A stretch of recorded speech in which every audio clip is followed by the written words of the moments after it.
Glenn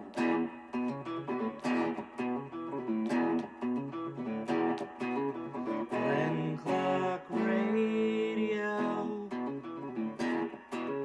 talking about the sports you do and don't know, both within and surrounding Baltimore.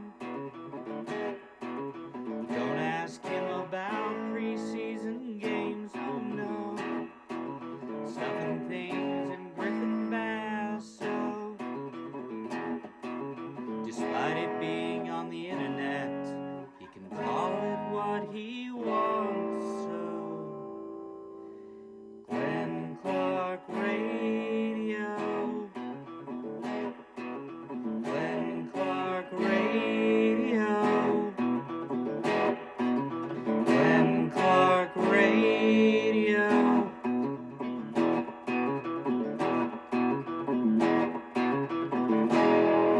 Duke sucks. Well, on a happy Thursday morning to you. Start just a couple of minutes early today because we got a lot to do on the program. It is a Thursday edition of GCR. Coming up today, we're going to continue our college football previews. Towson's Pete Shinnick, Morgan's Damon Wilson. They both open up the season. Well, Towson opens tonight against Norfolk State. Morgan I want to be a Spartan tonight. That's all I can say. Morgan opens Saturday against South Alabama, so we'll talk to both of those coaches. Our first pick segment of the season, because if there's anybody that's a college football expert, it's these two faces you're looking at right now. We know the game. Well, I do. I don't. Name a North Carolina player. Their quarterback, the guy from South Alabama, Gio Lopez. I believe you. As you well, duh. Name a TCU player. They play in Texas. You know what? I can. Yeah, okay. LaDainian Tomlinson. There you go. He's on Played on at TCU. Okay. Yeah. Both. Oh, I didn't know we were just playing or Max Duggan, whatever his name. That's a Drew bit. That's the Drew bit. Whenever I say name a Nick, he says Mark Jackson. Have you not been? Are you new here? Is this your first day? I mean, I know that's true. That's Drew's bit. I just don't know why you're trying to steal. All right. So anyway, I don't know why you're trying to steal. We'll Drew's do picks, and also later on in the show, bit. Tae Banks, former Terp, Edgewood High School alum. He's going to join us as well, and we will chat with him as they get ready for the season in New York, where they should have a really good defense. Like that part, they are loaded, but don't know about the other side of the ball. We will find out. So all of that coming up on a Thursday edition of the show. Today's show brought to you by Live Casino and Hotel Maryland. No better place to watch every major sporting event, and this weekend, just to hang out and watch college football all weekend long. Then at Live Casino and Hotel, sports and social inside at Live Casino and Hotel. It is the best, the 100-foot media wall. Of course, they also have great food, and they're just steps away from the FanDuel Sportsbook. Nothing better than sports and social at Live Casino and Hotel Maryland. Orioles lose. Wish I could make it seem like it was better than that. Just belabor the point. Why leave Key naked that long? Should we start yelling? You know what? I don't really want to do this, but like the only thing I would say is for everybody. Remember a couple weeks ago when everybody was screaming about him taking Rico Garcia out of the game and after he had struck out the side. Oh yeah, you're right. So this is the exact situation. Well, it's not the exact situation because he didn't strike out the side. The bases weren't loaded. But who was it that they brought in that game? Was it Geraldo? Yes, it was. Yeah, because Geraldo, I remember he had like a 40-pitch inning. Yeah. Remember, every time you do this, you're just doing this. And I said this, I remember we did this show when we were at Maryland that day. Like, you're just doing this for your own edification. There's no merit behind it. All you're doing is saying you could have done something else. And you're right. In almost any circumstance, whatever you did, you could have done something else. Would that thing have worked? No idea. No clue. But there is nothing we are better at than if you just do something else, you'll definitely get a different result. Eternally. It means nothing. It's just what we do. That game was the previous Tuesday night. Rico Garcia strikes out the side against the Red Sox, and we all say, well, if you just leave him in for the 9th inning, then you win because he was unhittable. So last night, Keegan Aiken comes in and set himself up to be man of the match. Was brilliant working out of that jam in the 8th inning. And so the most breathless thing to say is, well, don't go away from Keegan Aiken. Now, to be fair, as we keep saying, part of this is the Orioles don't have any options in their bullpen. Their bullpen's terrible. But just put Keegan Aiken back out there for another inning. And you do that, and he gives up a home run. And does that make it the wrong decision to have left Keegan Aiken, or is this always the process versus result? To me, I would say you got the bad result, good process. I agree in the same way that I think it was easy to say you should have left Rico Garcia in. In that moment, Keegan Aiken, a guy that's gone longer in games before, that's exactly what I would have done in that spot. But it's a reminder that just because you think you understand the process doesn't have anything to do with whether or not you're going to get the result. Just do this other thing and you'll get a different result is breathlessly stupid analysis. They tried that last night. It didn't work. They also scored 2 runs, and frankly, they were lucky to have scored the second because that's a fly ball that should have been caught. Somehow, You got 2 center fielders, I guess. yeah, That's and they're both just like, well, you got it right. You got it right. I mean, it was just hilarious. They scored really one legitimate run all night. So, and even that one, maybe you could argue Rafaela should have caught that. fair. Yeah. Roansy Contreras was pretty good. Pretty good. Given the fact that you have no options in your bullpen, he certainly deserves a spot in the bullpen. As far as news is concerned from yesterday, because, Lord, what are you going to do? Belabor this? They'll try to avoid the sweep today. The season ended some time ago. It's hard for me to get worked up. I know it was fun to win games for a week, but any of us that convinced ourselves that the Orioles had really turned the corner, and this is why I was kind of chuckling when Bob Nightingale was pushing Tony Mansolino as the manager the other day. Like, none of that flies with me. The Orioles, apparently, speaking of Tony Mansolino, he tells the press yesterday that Tyler Wells is going to go back into the rotation next week. And when he does, the Orioles intend to have a 6-man rotation. Sure?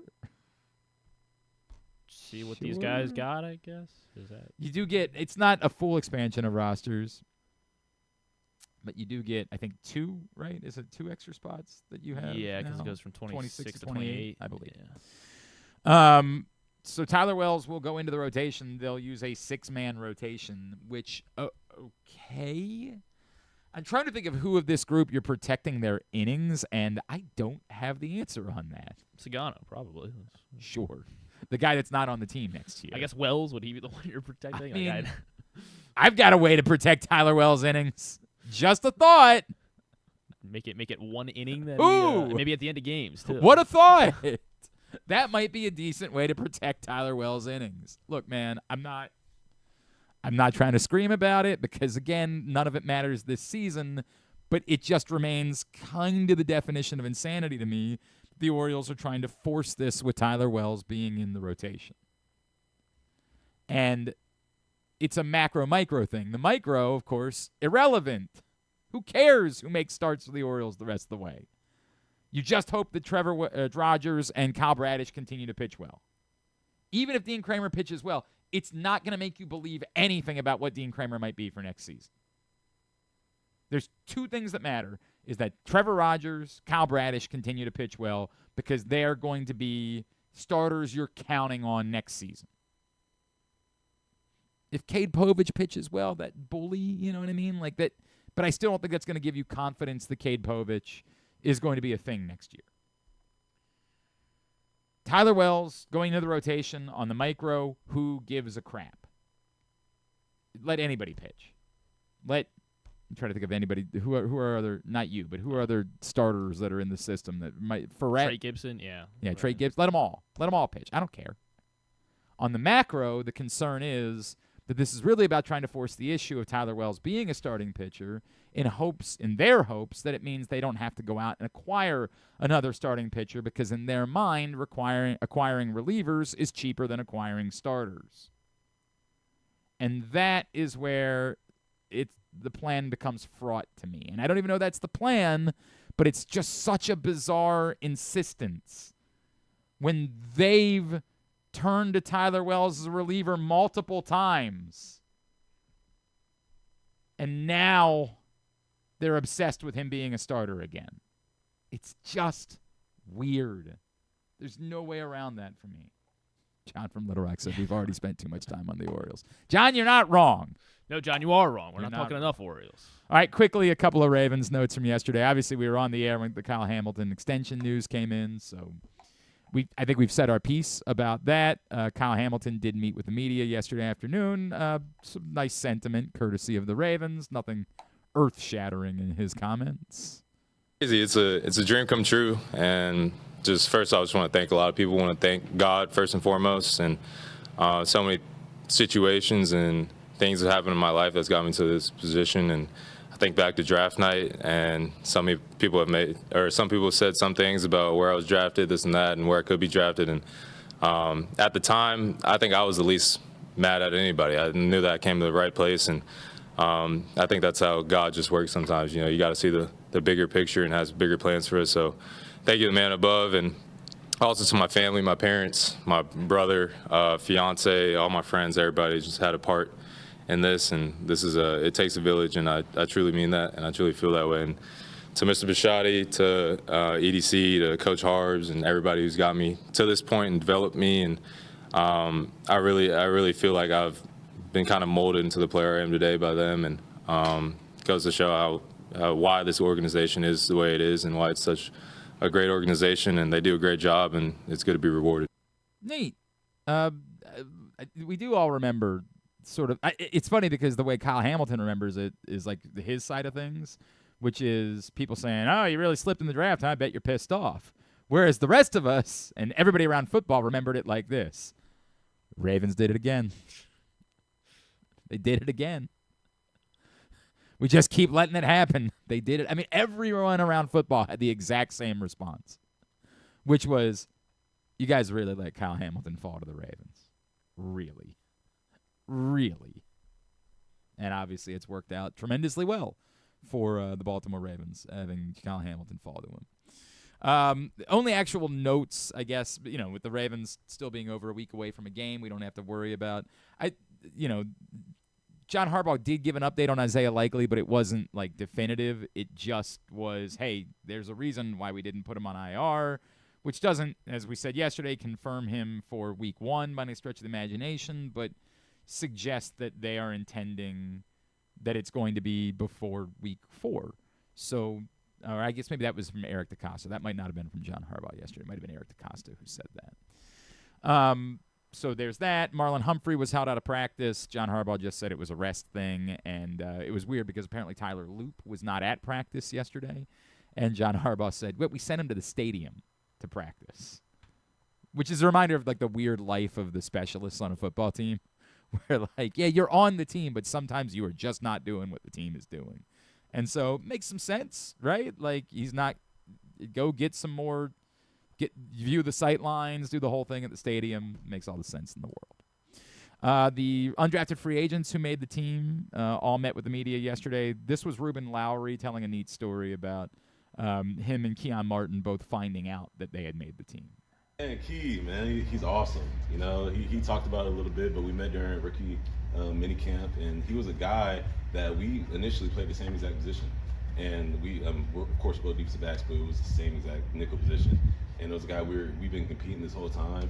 And you can that brotherhood and that bondship that comes with competing with one another, but not in a toxic way, in a brotherly way. It was awesome to share that moment with him. You know what I'm saying? I learned so much from him as a defensive back. And you're going out through the camp process, you see a guy who just continuously works every single day on his craft. He's technically sound. So when you're walking down the stairs, you see him with a big smile, and he knows and I know we didn't have to say any words. It was just a big hug. It was like a movie moment, honestly, but it was awesome. Man, That's neat. Courtesy of Jamison Hensley from ESPN sharing that yesterday. It's a neat moment, and happy for those guys. All right, I think that's everything on the local front. So, with that in mind, let's do some college football previews. We got 2 more local teams we need to find out about, and we'll begin. Had to do this a little bit earlier because of their practice schedule, but a chance to catch up with Morgan State coach Damon Wilson don't forget, Maryland 5-Star is back this October at Fair Hill. Get your tickets right now, maryland5star.us with the number 5 for the 5th edition of the Maryland 5-Star this October at Fair Hill. Damon Wilson on GCR. Well, the season gets underway for Morgan State this Saturday at South Alabama. Joining us now to tell us more about his team, he is the head coach of the Bears. Coach Damon Wilson is with us now here on GCR. Coach, it's Glenn. It's great to chat with you, man. Thank you so much for taking the time for us. Yes, sir. Not a problem at all. Thanks for having me. Coach, before we get into your team, I got to start with Elijah Williams. And what a week this has to be for you, for everyone who cares about Morgan State football. One, I assume you would say you're not surprised at all, but walk me through what it means to you and to everybody that he made the 53-man roster. Oh, it's great, man. For a kid to see the work that he put in. Elijah was a linebacker when we got here. We moved him to defensive line, and he came to my office when we had that meeting, and he looked at me like I was crazy. But I think from a system standpoint, he fit what we were trying to get done defensively, and I think it was a better fit. But man, he was just a guy that was always working hard, doing the right thing on and off the football field. And to go from a tryout guy to a guy they signed as a free agent and then make it to the 53-man roster is a major accomplishment. And it helps us with regards to the current guys on the roster, as well as from a recruiting standpoint. Man, you still have a chance. You don't have to transfer out to FCS program to have a chance to make it. So he's living proof of it, and he did everything the right way. Did you remind him this week of the fact that you made the suggestion, and that did you send him a text at all about that? I didn't send him a text about that, but I got an opportunity. I flew out last Friday morning to catch him in his last preseason game against Tennessee. So I flew to Tennessee to support him, and just told him how much we appreciate him, that sort of thing, before the game. And that was cool. I haven't thrown that back up in maybe after the next contract. You can we'll wait a little while. We'll wait. No doubt about it. And you speak to what it means to everybody else. Did you sense that when your team got the news? And I know you guys have other things that you're worried about this week, right, but even what it meant to them, and did you sense the sort of lift that maybe gave your entire group? I mean, I did. And I think definitely the guys that, have that desire to make it to the next level, it just confirms some of the things that we talk about on a daily basis.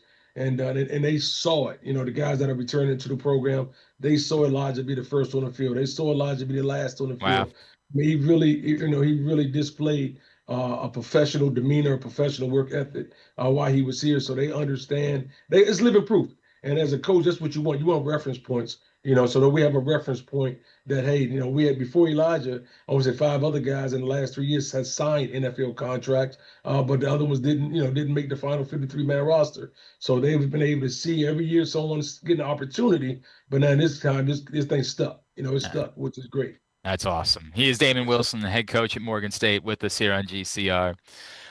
Coach, obviously the first couple of years at Morgan, trying to lay the foundation after coming over from Bowie. Last year, and I'm sure you would say 500 isn't the goal, right? And it's not necessarily an accomplishment, but the progress that you all made, was that as significant record-wise? Were there other elements of that were significant that maybe you start to feel like this program is turning the corner to where you want it? The thing off the field for us is really in the classroom. It's kind of cliche. You hear coaches say it all the time, but the reality is you don't win championships until you start doing right in the classroom. Our team GPA is above a 3.0 now, and it was a 2.5 when we got here as a staff.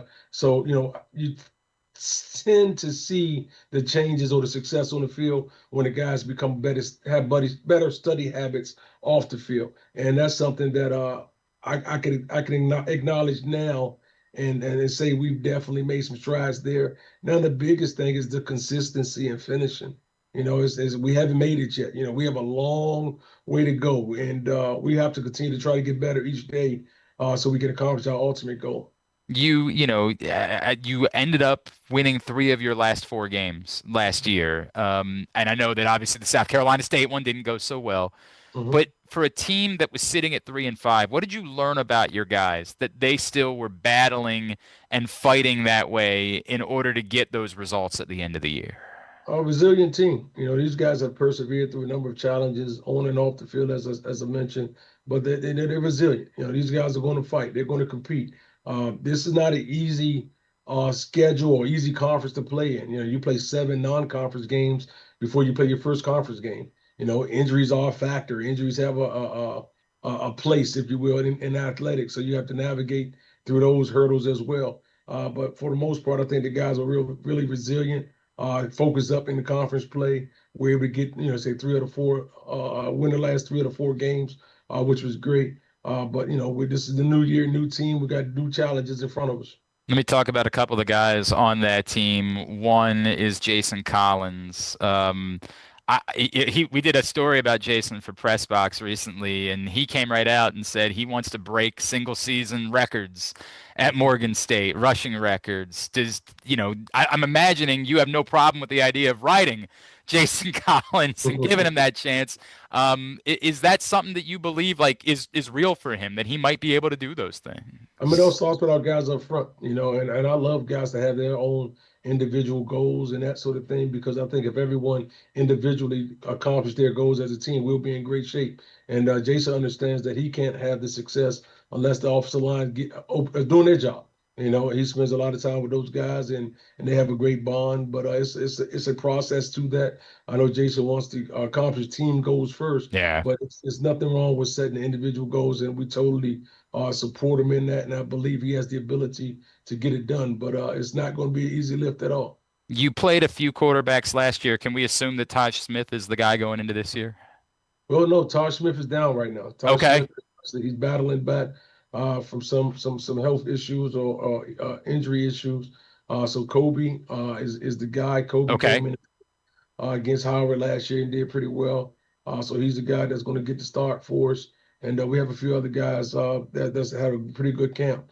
So, we're excited about the quarterback room, but we have to go out and compete on Saturday and see where we end up. Is your preference that, like, when you name a quarterback, that is your quarterback for some time, or would you continue to allow that competition to go on in games? No, I would love to have a guy that, we kind of hang our hat on. We haven't had that really since we've been here for one reason or another. And that's something I think is big when we talk about team chemistry and continuity. So we would love to have a guy that we can get everything done, stays healthy and everything. But, we understand also in college football, things happen.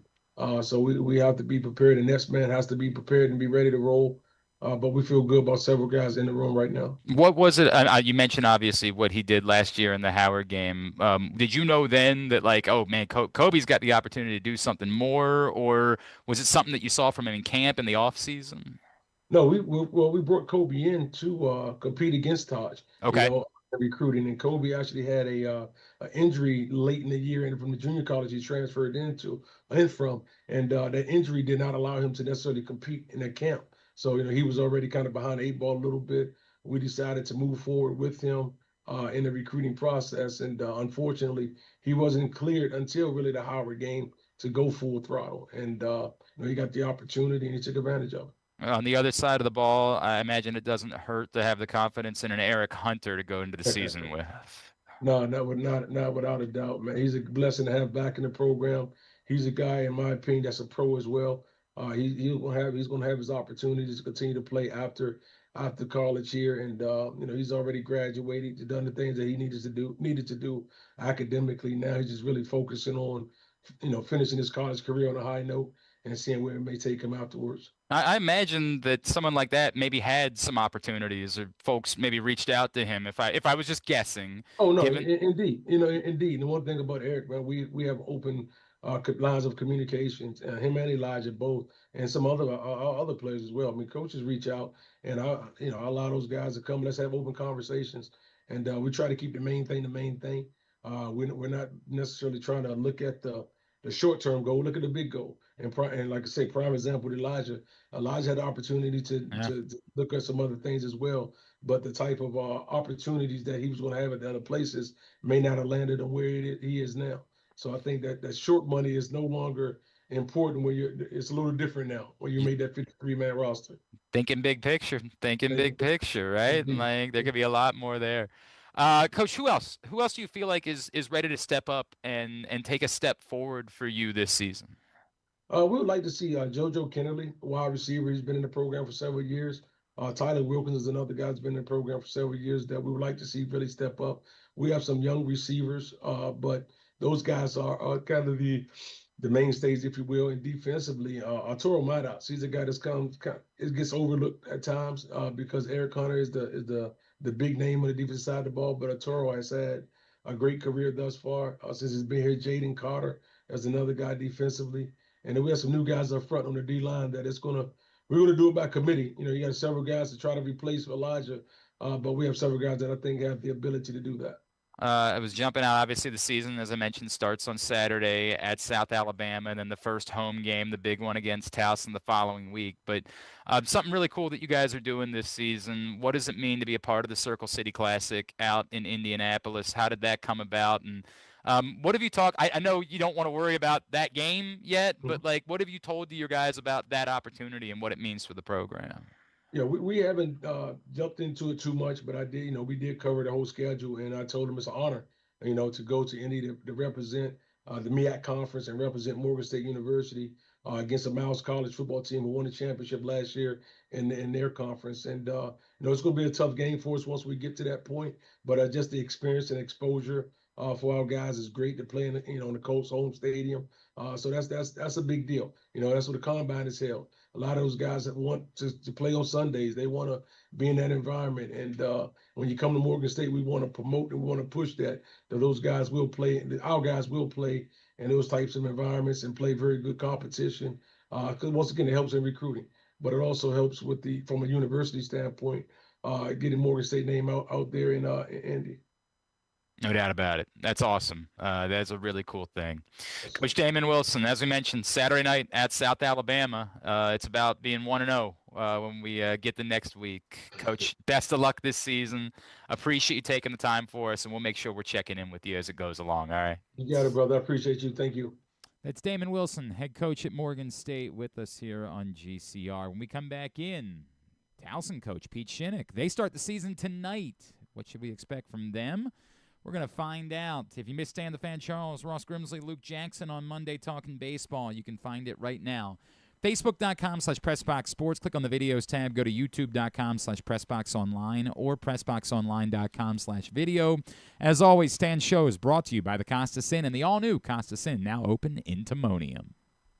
For fans of the Costas Inn, and who isn't, I have some great news. Now there's a second location to go along with 4100 North Point Boulevard. This one is at the Timonium OTB. This is Stan the Fan, and I have been a fan of the Costas Inn and Triantafalo's family for going on 30 years. They're open for lunch and dinner, same great Costas feel, same great menu and quality food you've been enjoying for well over 50 years. The exact address on your GPS is 2200 York Road, and their phone number at the new location is 667-406-1970. If you're new to the Costas experience, get ready for a real treat. All wrapped up in a new spacious dining room in Timonium at the OTB. If you want steamed crabs, you have them, and the full menu at 4100 North Point Boulevard. The number for reservations there at Costas, 410-477-1975.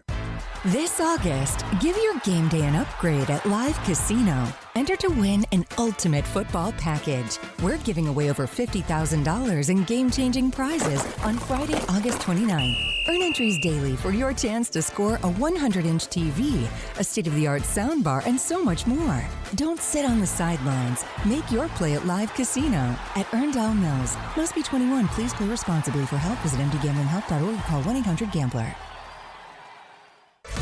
Looking for Baltimore's premier waterfront dining experience? Head to Nick's Fish House. Enjoy crabs all year long, plus happy hour Monday through Thursday from 3 to 6. Planning a celebration? From rehearsal dinners to corporate crab feasts, Nick's is the spot to make it unforgettable. And the fun doesn't stop there. Live music fills the air every Thursday through Sunday. Check out the full lineup at nicksfishhouse.com. Nick's, it's where Baltimore comes to eat, drink, and play by the water.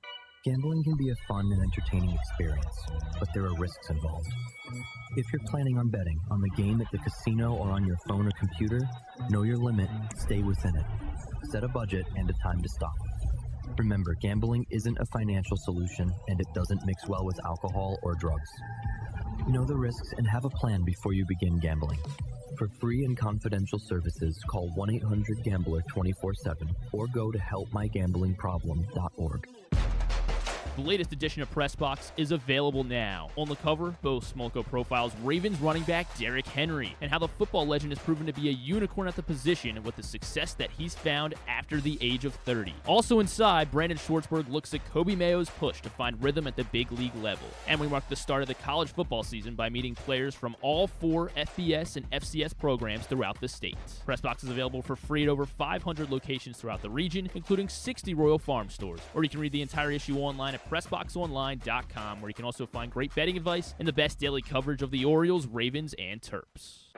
Feeling sluggish, unfocused, or not like yourself? It could be low testosterone. At Game Day Men's Health, we specialize in testosterone replacement therapy to help men boost energy, improve mood, and regain confidence. Our treatments, including testosterone cypionate, are safe, natural, and tailored to fit your lifestyle with weekly injections or pellet therapy. Get started today with a free testosterone test and feel the difference. GameDayMen'sHealth.com. Game Day Men's Health, where men reclaim their game.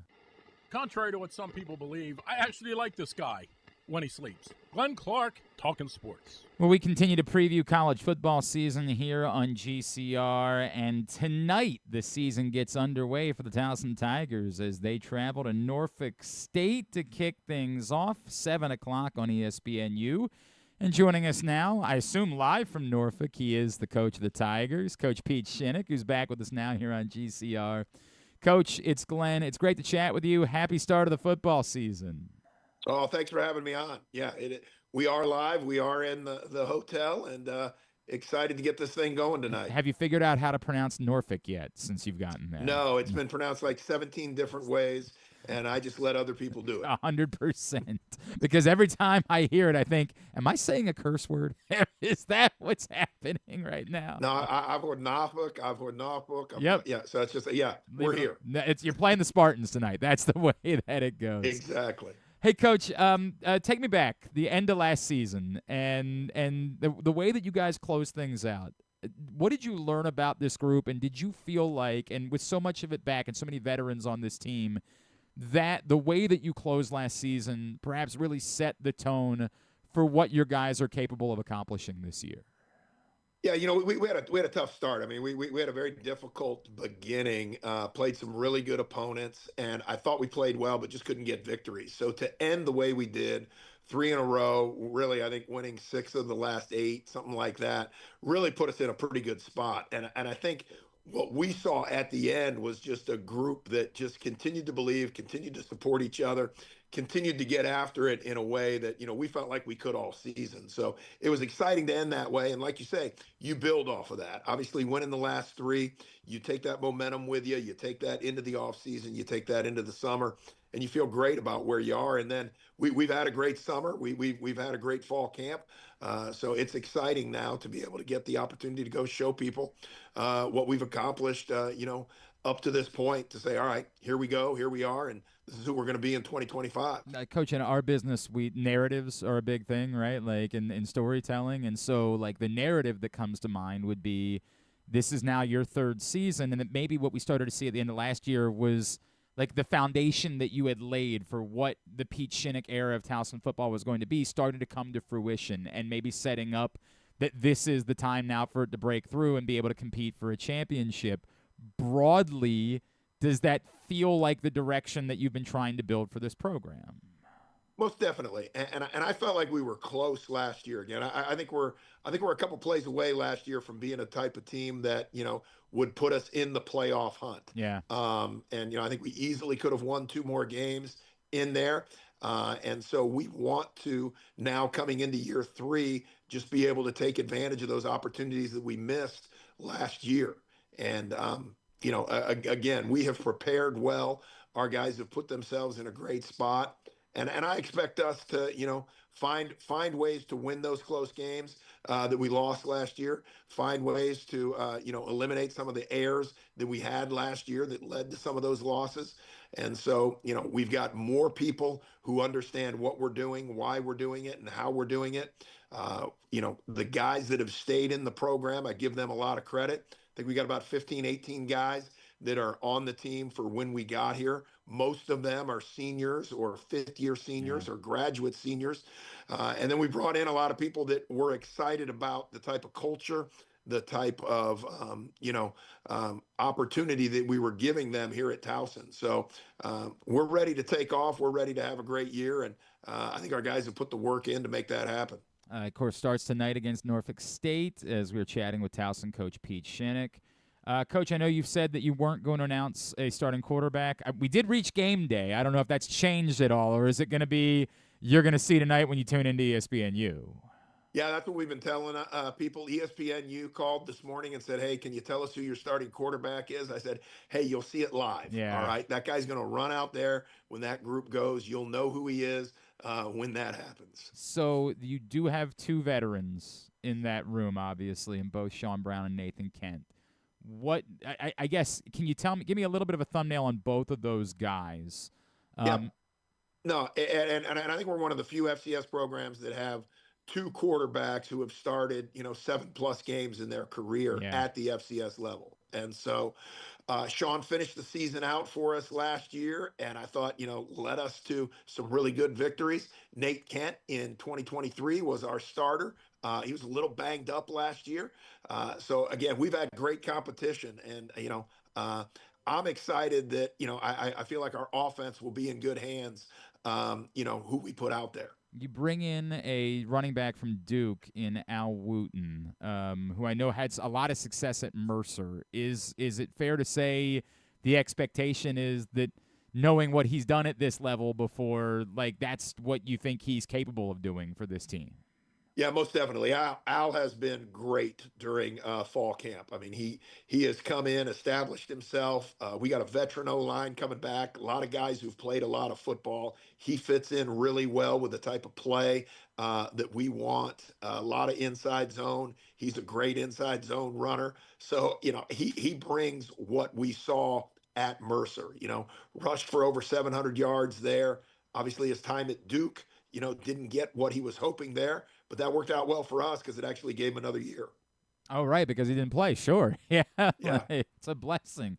I call up the crew down there and say thanks a lot. We saw the offense really come on as the season went. You reference obviously not only winning games, but part of that was we saw more points scored. Are you confident, again, no matter who the quarterback is, that's what you're going to get from this group, and who still could you still see stepping up a little bit more as far as your playmakers are concerned? Yeah, I think our wide receiver group, we go 5 deep. We got 5 guys that have played a lot of football for us. John Dunmore, Jason Doss, Sam Reynolds, Isaiah Perkins, Lucas Lindano. All those guys have played a lot of football for us, and they're all playmakers in their own right. They all have a special gift that really plays well into this offense. So, point productivity is something that we've talked a lot about. We feel like we got an opportunity to score from any place on the field. I think we've got really good playmakers that we get the ball in their hands. They can get, us to have those type of plays. And, we saw some explosives there at the end of the year. That's kind of what we're banking on this year as well. Is Pete Shinnick, Towson football coach. He's with us here on GCR. Coach, one of the guys who jumps out to me on the defensive side of the ball is Miles Brody, and we wrote about Miles for a press box in this most recent print issue that we put out. How does someone go from Alvernia to being all CAA? What does that say about that young man? Well, it's really an amazing story to go from D3 to walk on to really all CAA preseason. I thought he ended the year last year as one of the best corners in the conference and probably in the country as well. It's a tremendous amount of hard work, and it's a tremendous amount of dedication on his part. First time I saw him, he was in a knee brace, and it was like, okay, who is this guy? But he's just constantly gotten better through the process. And credit to him, credit to Coach Walker, his position coach. constantly helping him fine-tune his skills. But Miles has put in a ton of work, and it's paying off. What else needs to go right for you guys defensively? Who else? Maybe we'll give you the same question we did. Who else needs to step up on that side of the ball? Yeah, I think Xavier Terry, another one of our experienced guys in the back end there. He needs to play well. He's done that for us for the last 2 years. Rodney Roan, Branson Peters, Jamez Drummer at the linebacker spot. They need to be playing at a high level. We're going to start 3 young defensive linemen, but we think they're very athletic and very talented. Aaron Carter and J.R. Stiegel and Shamir Boyd. I mean, those guys are just big, physical guys, all 300 plus, all move really, really well. They're going to have to play, with great motors the entire night. But I'm looking really, to me, I think our defense as a whole has an opportunity to shine just because of how much movement, how many blitzes, and how many different coverages we put out there. Coach, you talk about the slow start last year, and this year you open up with 3 on the road, right, to start the season, starting tonight at Norfolk State. I from afar, somebody would say, like, and I get that the Morgan State game is a little bit, because there'll probably be plenty of Towson fans at that game, but it's still a road game. Do you have to have the conversation with the guys like, hey, yeah, we're on the road, but like we have to win these. We can't allow ourselves to get behind the 8 ball the way that we did a year ago and be trying to dig out of that hole. Yeah, and really, I mean, we obviously Coach speak here a little bit, but the one game at a time approach. If you look at last year, Cincinnati, Villanova, Morgan State early, North Dakota State. Yeah. It was an interesting take. But with that, I mean, I thought we were in all those games, you know what I mean? And we had a chance with every one of them. This year going on the road, when we talked about it when I first got here, I felt like playing on a Thursday night would help us with our travel. Obviously, Morgan's a close game. Maryland is only an hour travel. Yep. So even though we're on the road 3 weeks in a row, I didn't feel like it would be that extensive. But you're right. I mean, we know we got to get off to a great start. We know we got to play well. We know that this game's the most important one. So we're looking forward to seeing, what we can accomplish tonight. Did you have you what the hell are they thinking in Vegas not putting Carter on the active roster, man? Like, what? that guy's a beast. Like, that guy, somebody's going to realize it, and somebody's going to realize how special that kid is. Well, what an amazing story. 3 years ago, that guy's at a D3. 4 years ago, 5 years ago, he was a 300-pound offensive lineman, not sure what he wanted to do, changed his body, decided to play tight end, came to us as a walk-on and, walked out as an All-American. And now he is on, an NFL roster. What a great story. And then, again, tremendous work ethic in his part. When he came, he's like, Coach, I want to go to the NFL, which every guy says. Sure. But Carter Runyon backed it up every day. Great work ethic, great desire, learned how to do things that he wasn't comfortable with, really didn't run great routes when he got here, but put the work in, found a way to do it. Could not be prouder of him. And I agree. I mean, I think he's going to get activated. I think he's going to be on the 53-man roster, and I think he's going to have a long NFL career. I think there's no doubt about that. I think it's very clear that somebody's going to realize, whether it's the Raiders or somebody else that plucks him away, somebody's going to realize what a special talent he is and is going to give them that chance.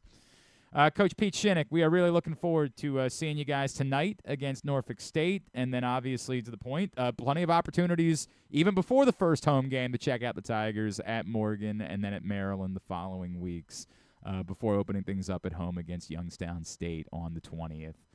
Coach, best of luck. We'll be in touch as the season goes on. Thank you for taking the time for us this morning, man. We really appreciate it.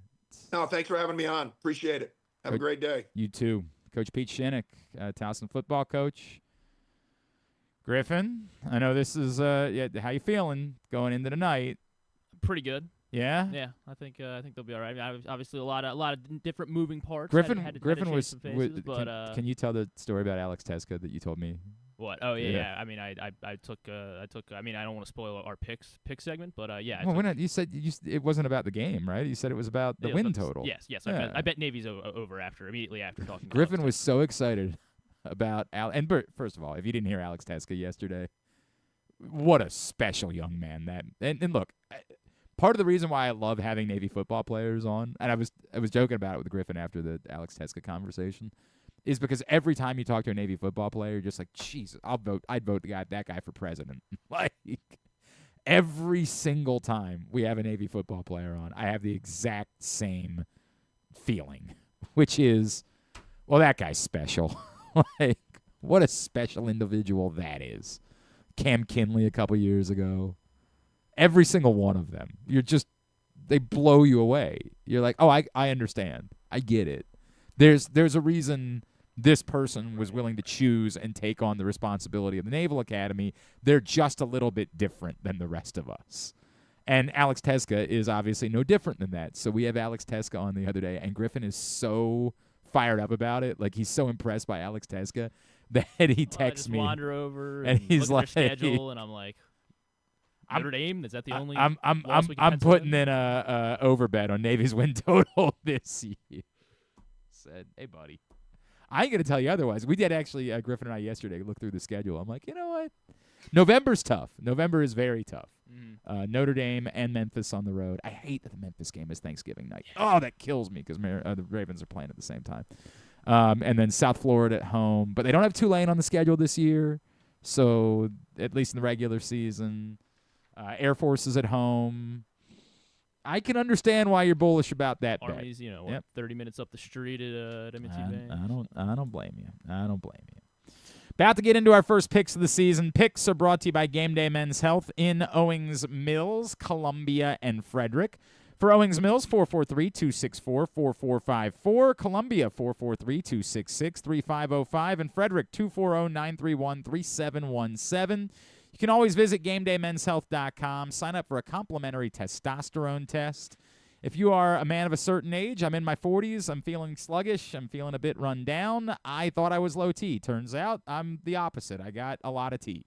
They said, but we can help you nonetheless. And they put me on peptide proteins, and that has been a game changer for me. It's just helped me feel more like myself. And getting out of bed in the morning isn't a production. I don't make 18 noises when I get out of bed. I'm not doing any of that. I just get up and on with my day. I started reintroducing planking recently. Oh.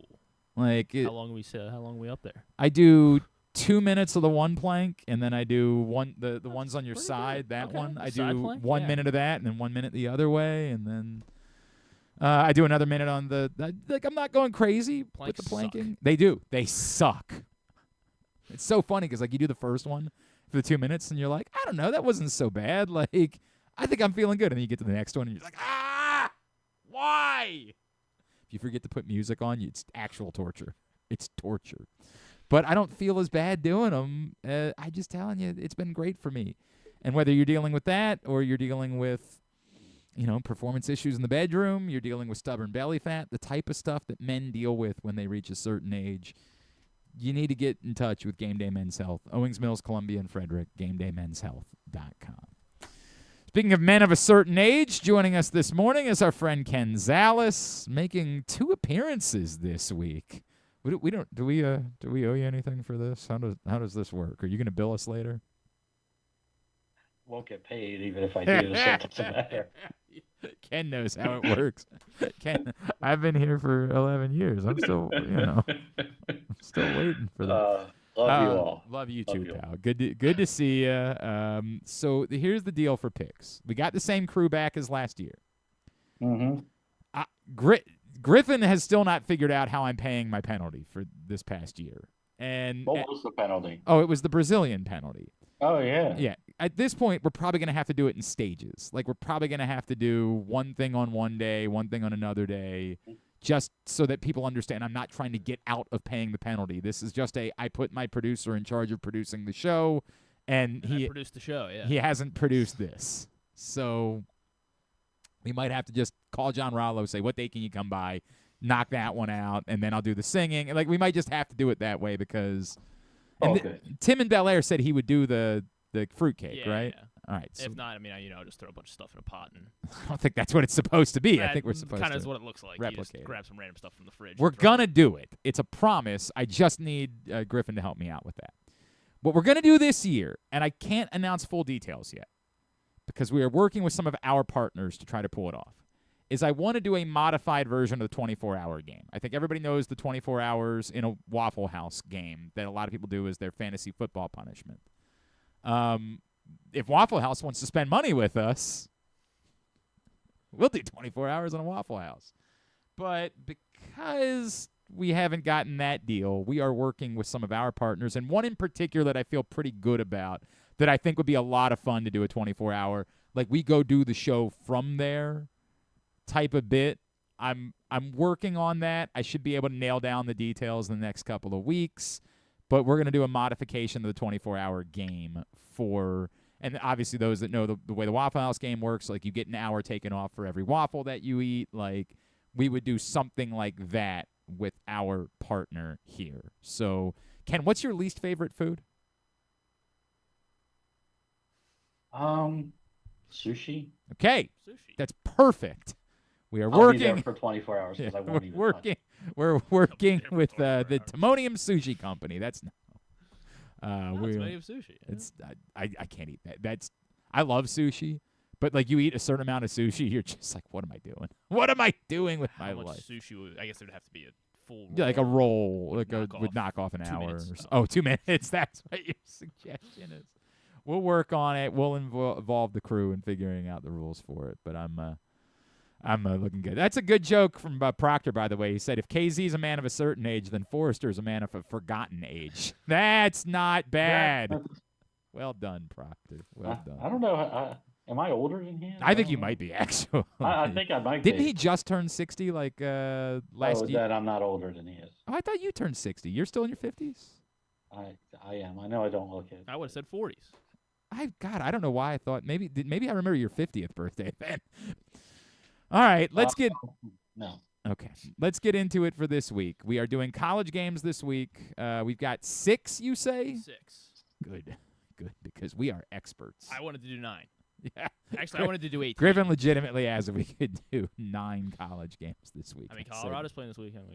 I know you get very excited. They have a semi-real game too. Yeah, right? They play tomorrow night. I forget. They're on TV. I know it's like a whatever. I don't want to do that. It's not a league. He wanted to do the Boise State South Florida game because Nebraska Cincinnati. Yeah, a lot of games that he wanted Georgia to do Tech that we're not. Plays somebody, I think. Let's get into it. Where are we starting this week, Griffin? Georgia Tech plays Colorado. That's exactly what it was. All right, come on. We are starting in Annapolis. The Navy midshipmen are hosting VMI, the Virginia Military. John in Little Rock was. Institute. Why are we picking this game? Come on, because man. it's Navy and they play a football game. Did you hear Griffin's ready to run through the wall? They're my team this year. Navy because of it's one conversation with Alex. Towson 1, right? Navy 2, Okay. Maryland's 3rd this year. Well, it's weird for KZ because it's Miami 1, Navy 2, Maryland 5,743. He's like I don't think they're that high. Yeah, that's too high. I apparently forgot about the Colorado School for Mines. I'm sorry, I forgot where they were on the when they put together that 1,000 team playoff college football That's playoff. right. The Onion suggested a couple years ago. So VMI getting some national TV exposure. CBS Sports Network at noon on Saturday. Navy they're only laying 41.5. We had to shop for this. Yeah. Oddstruck has legitimate odds. Here's what I know I'm not doing. I'm not starting the year picking against Navy. I know KZ said they can't score that many points. Well, actually, I think they can. They do, yeah. And they've shown that they're willing to throw the ball a little bit more on top of it. So, I know I'm not starting the year picking against Navy. Griffin, I'm not necessarily picking against Navy, but they're playing another military institution. I think, they get up 30-0 and kind of call off the dogs a little bit. It's a blowout game. If VMI even scores, it makes it really, really tough. Just the way Navy's going to run the ball and things like that. So, 41.5. If it was 41, it may have been a problem, but that half has me going to VMI. All right. I obviously I'm on Navy. I'm taking Navy. I'm gonna lay the 40+ points. Ken, you're not alone. Gotta be so funny if it's a 41-point game. Like if 41 if they win 41-0 and KZ comes on here gloating about his pick. Told you guys the hook was too much. God. Ken is on VMI, as is Paul Valley, apparently un-American. Big key dad. Well, I mean, the VMI kids are still gonna. Yeah, but they're not athletes. John was talking. John was What saying, do you mean they're not athletes? where's Virginia? Where's VMI? Like, what part of Virginia? I actually have no idea. I legitimately he said he's been there once. He said it's a dreadful place, is what John in Little Rock said. I've never been there. It's in Lexington, Virginia, but I also don't know where Lexington, Virginia is. I watched a VMI baseball game one time for some reason. They dropped like 3 fly balls in the outfield. Oh no! Like in a single inning. And that's what made you decide VMI is an athlete. Correct. Yeah. That is weird. Paul and Ken on VMI. It's within. Don't watch the Orioles then. Yeah. Or the Red Sox last night. Oddly, I know that was pretty. Yeah. They still won the game. Within the James River Valley, about 50 miles north of Roanoke. Yeah, that does smell like nowhere. That smells about as nowhere as it gets. No doubt. Then to the site of college game day, Lee Corso's final college game day. Also big noon kickoff because this game's on Fox. Is what we're betting how many times I cry? Is that what we're gonna be betting on? I'll take the over, I guess. Jesus, just watching the special made me cry multiple times. Number 1, Texas Longhorns taking on the Ohio State Buckeyes. Number 3 ranked Ohio State Buckeyes in Columbus, and the Buckeyes laying 1.5. I don't know which one is the bigger trap here, right? Like having faith in Texas or having faith in Ohio State. I know everybody's saying this is Texas's year and Arch Manning is the greatest thing to ever happen since sliced bread and all of that. And I know Ohio State obviously has to replace their quarterback, and they didn't go portal shopping, which I think everybody was surprised by. That they just decided, now this is Ohio State, they're pretty good, and they decided to go with is it Sayin? Julian Sayin? Science? I think it's Sayin. Sayin as their quarterback, who was a 5-star guy. This is a big spot for him to be in. It's at home, but I don't know what to make of. It's essentially a pick 'em, right? Give me Ohio State at home.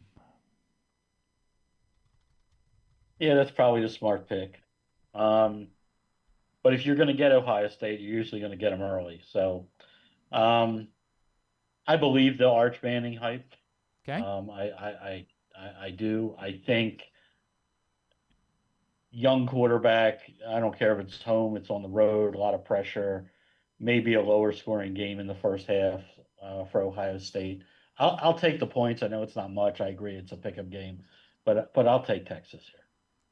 Last 20 years, when a quarterback is making his first career start against the number 1 team, he's 0-18. So Julian saying, and just like Ken, I do also believe in Arch, and he's getting points, so I'll take Texas. Right. It opened at like +3, so the line's down to +1.5 now. I will take the Longhorns as well. We are pretty evenly a slight edge to Texas. On Ohio State is Andrew Stetka. Wait, did you say? I said Ohio State. Yes. Oh, never mind. We were fully split then. Okay. I don't know why I wrote Texas for you.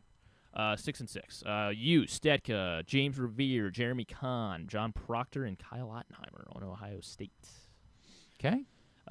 Saturday night game on ABC in Death Valley. Clemson, number 4 ranked Clemson Tigers hosting the number 9 ranked LSU Tigers on ABC. Clemson laying 3.5 at home. Another how do you trust either one of these programs at the moment type of things. We know LSU has a quarterback. That much we know. We think Clemson has a quarterback too. We think Clemson has a quarterback. Although we've been through this with Cade Klubnik. We're like, I don't know. I just think I'm ultimately defaulting to home teams. Give me Clemson.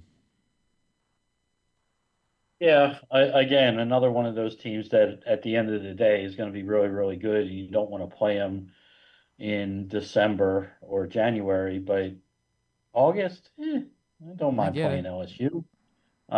So I'll take Clemson here. Yeah, I'm gonna take Clemson as well. I lean to Dabu Sweeney, and I like him over Brian Kelly. Even though stat I did find that Dabu Sweeney is 6-13 ATS against SEC teams, against ranked SEC teams. So, I guess that doesn't necessarily bode too well for him, but I still like Clemson a lot more, and any chance I have to go after Brian Kelly, I will. So this is a weird tweet that you're putting up on the screen. Well, this is what happened. I understand, but my God, man. Let's not. Let's not. I'm on Clemson. And Glenn's on Clemson. We'll LSU in the minority here. Joe Serpico, John in Little Rock, Ryan Shell on the LSU Tigers. Then to Sunday night on at 7:30, number 6 ranked Notre Dame Fighting Irish going to Miami, and the number 10 ranked Miami Hurricanes. Notre Dame though road favorites, laying 2.5. I do think. Boy. I do think that Notre Dame has turned the corner, and I think that we can count on them now going into every season. I am a Marcus Freeman believer in general.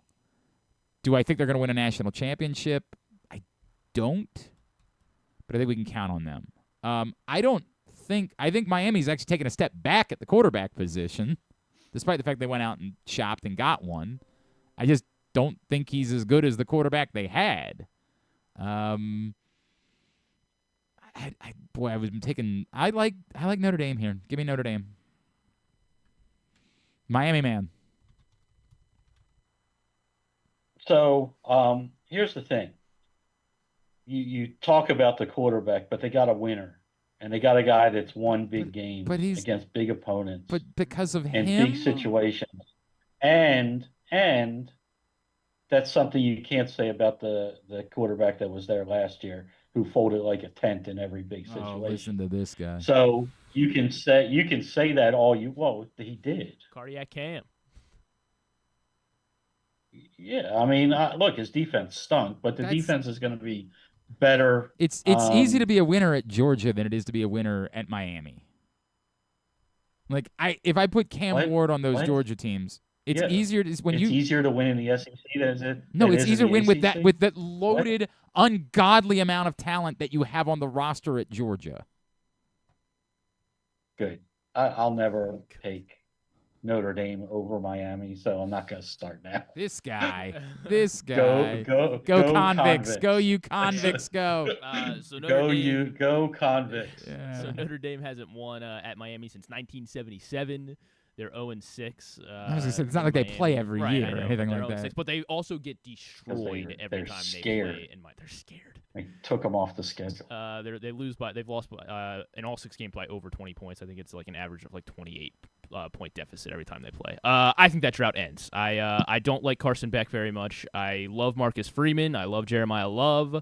And again, I just feel like this is another way to take a shot at Brian Kelly. So I'll take Marcus Freeman and the Notre Dame Fighting Irish. Ken on Miami, and five of them on Miami. Andrew Stetka, James Revere, Jeremy Kahn, John Proctor, and Ken Zalis on the Hurricanes. This is one of those things where afterwards, Ken, if Miami does win, Ken's going to say, you know why you can't win? Not enough convicts, not enough murderers.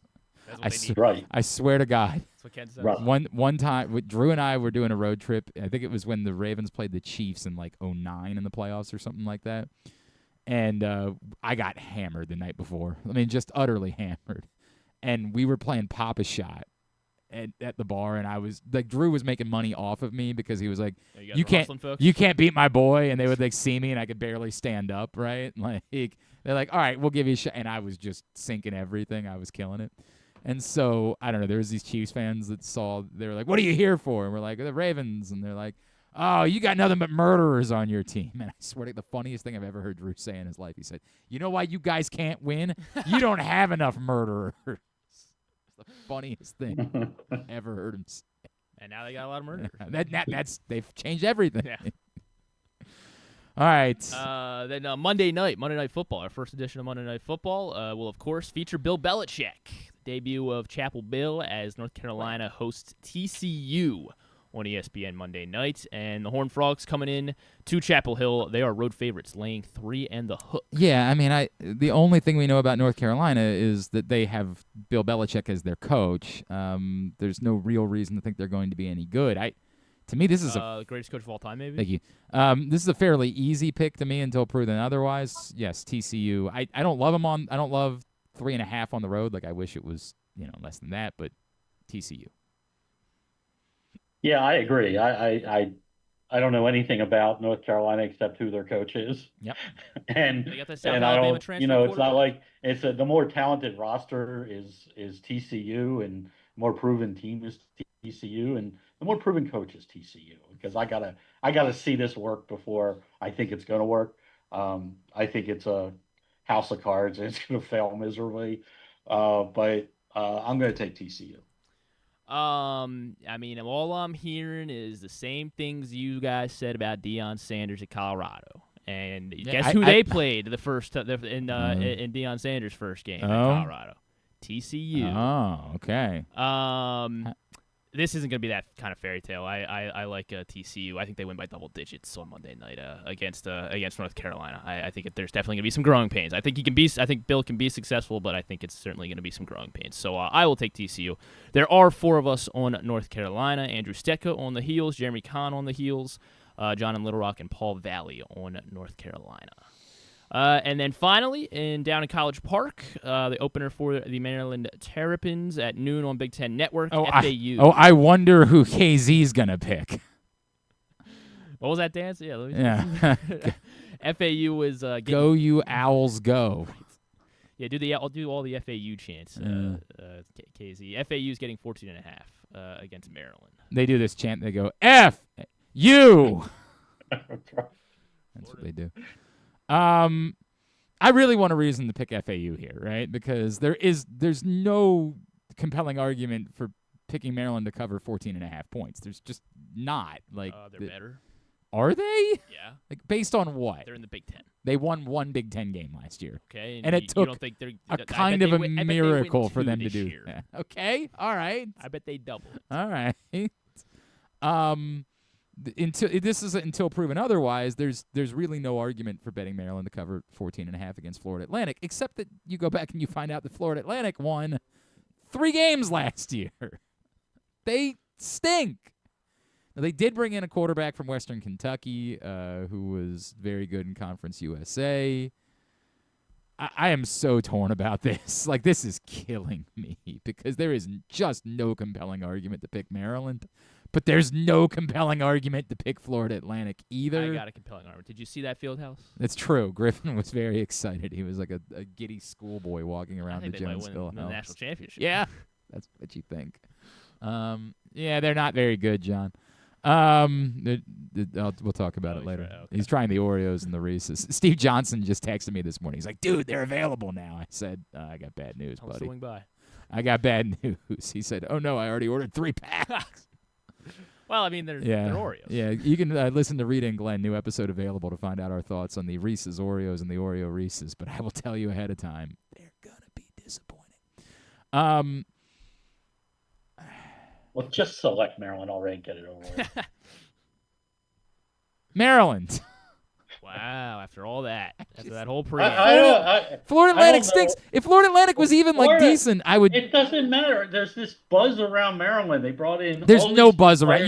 You are lying through your teeth. Yeah, there is zero buzz around Maryland. Maryland. Is the truth. No. I mean, new coaching staff, new players. Yeah. They went to the portal and got all these guys. It's a brand new lineup. You're lying. There is zero buzz. None. I think their projected win total is 4. Like, there is no buzz. Tens of people will watch them in there. I mean, we may be able to count them on TV. I don't understand how the Florida Atlantic stinks. They stink. They're terrible. That's the issue here. No, it's no issue. How can you not? Have you heard all the press coming out of College Park about this? Did you see them throw out the first pitch? Great. They do that every year. What is that? You keep trying to pretend like there's some buzz about Maryland. It was a strike. There's no buzz. Other than the basketball coach. That's the buzz. Well done. That's the buzz? Yeah, that's the buzz. We didn't replace the football coach? Yeah, no, it's still the same guy. Oh. Yeah, you're confused. Yeah, you thought there was a buzz. I get it. I understand. I heard all. Yeah, you kept hearing about buzz. I'm actually taking Maryland here. Whoa. And I'm actually taking Maryland here. I'm turning over a new leaf. I'm really not. But Florida Atlantic is terrible. That's the issue. They're just you look at their roster and you look at the kid that they brought in. He's okay, but apparently we like this quarterback again in Maryland. Dual threat. As long as he plays. We'll see. Yeah. I'm actually going to take Maryland because I don't want to take Maryland because I think it's funny how bad they are and how they just keep on doing what they're doing and thinking that's okay. But FAU is just that bad. Yeah, I think they do make the right decision. I think we see Lake Washington on Saturday, and I think Maryland covers easily the 14.5 here against FAU because FAU does stink. Andrew Stecca and Jeremy Kahn, though, will be taking the Owls. Everyone else on the Terps. All right. Very good. That's our first round of picks for the season. Woo-hoo! Winner gets a little bit of cash. The loser is going to be spending 24 hours somewhere, and we will get into those somewhere. We'll get into those details. When is our cockamamie crooked league draft, KZ? I have no idea. I believe it's Tuesday night. It's either the 2nd or the 3rd. I believe it's Tuesday night. All right. Yeah. Tuesday night. Should we try to do it live? I'll be on a soccer field drafting. You'll be on the soccer field. When does the season get underway for you? And we're still doing the title. Well, I'll be thing? So this is real? the Friends season got going Monday. Okay. But I will be headed to New York to see this. Very good. The first scrimmage of Sarah Lawrence. Excellent. And young Jay-Z, Jonah Zalis, playing in goal. Love you, buddy. Appreciate you. We will talk to you next week. Take care, guys. It's Thanks. Ken Zalis with us for our first picks of the season. We'll come back in. We'll get a tidbit. We'll get tubular, and we will wind things down by chatting with former Terp, Tae Banks, now the New York Giants. That's on the way. Glenn Clark Radio. Feeling sluggish, unfocused, or not like yourself? It could be low testosterone. At Game Day Men's Health, we specialize in testosterone replacement therapy to help men boost energy, improve mood, and regain confidence. Our treatments, including testosterone cypionate, are safe, natural, and tailored to fit your lifestyle with weekly injections or pellet therapy. Get started today with a free testosterone test and feel the difference. GameDayMen'sHealth.com.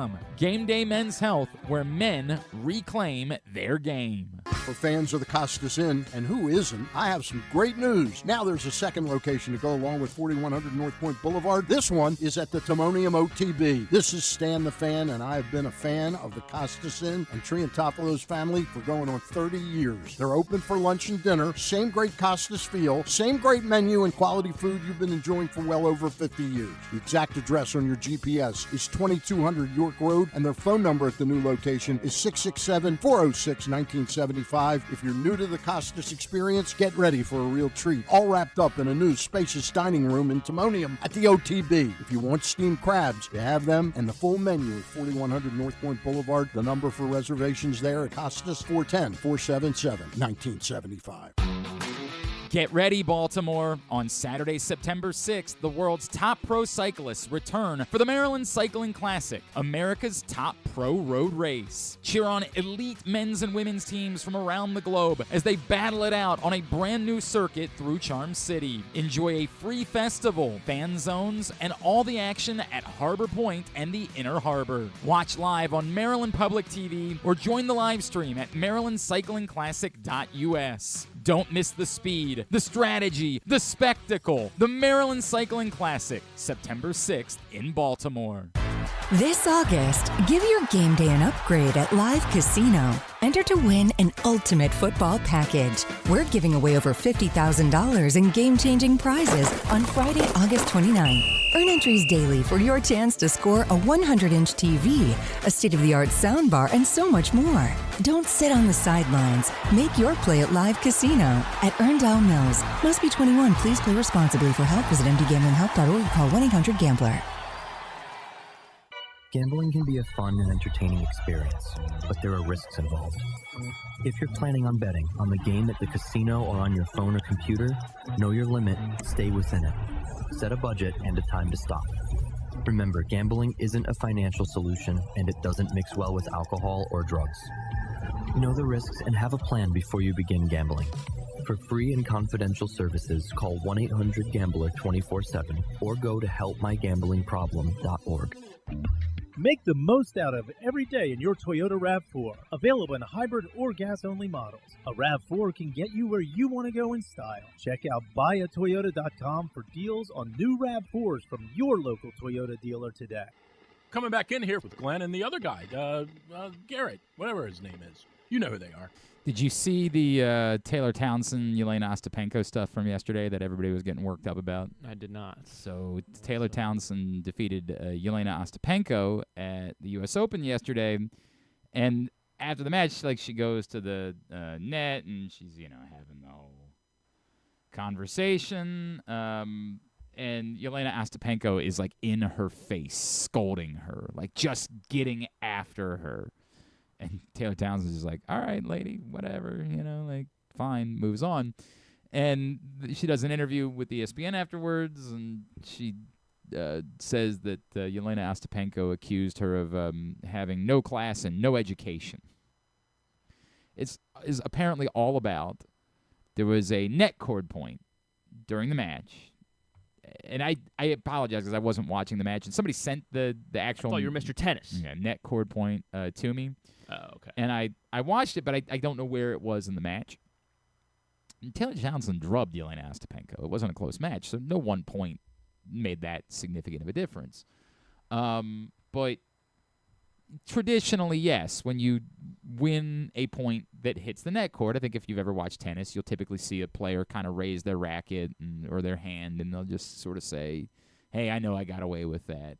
And, it's treated as an apology, but that's bullshit.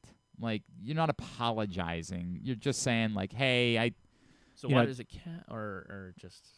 It's kind of an absurdity about tennis, Okay. right? It's this absurdity where... When you say net court, it goes off of the net. Okay, so and but it's instead in the of middle, the ball okay. going where it would have gone, right, so it slows down. It slows down, it drops, Okay, and got it. you win All right, the well, so, yeah, point. it should count, you but yes. you didn't intend for that to be your shot. It just happened anyway. Mm-hmm. And so the thought is that you apologize for it, right? Which is, it's kind of nonsense because, and I do it, admittedly, I do it all the time, and you do it more frequently. Sometimes the ball will go off the net with such pace that, it doesn't even feel, it's that specific, hey, the ball going off the net changed the way this point was going to go. As much as it's apology, it's you saying, I know I got away with one. I know that is not the way that point would have gone. So Yelena Ostapenko's furious about it, screaming at Taylor Townsend after the match. It's debasing, it's embarrassing, it's because Taylor Townsend didn't apologize for the net cord. It's just bonkers. And Yelena Ostapenko's mad because the crowd is clearly on Taylor Townsend's side because she's playing in the U.S., and Yelena Ostapenko puts out this statement on Instagram later in the day.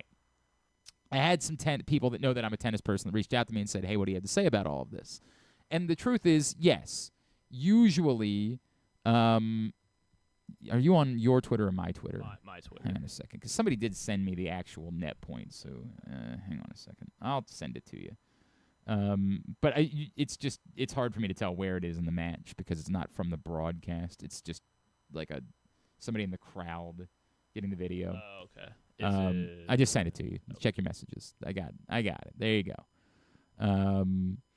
This is the point, and it's clear, yes, that the net impacted this point, right? There's no doubt about it. So this is the Sorry, I'm trying to make sure. all good. All good. All right. This is what it looks like. Do we need the sound? No. Okay. As you can see, Yelena Ostapenko's back in what she believes to be position for the point that she's expecting. The ball goes off the net, and it drops.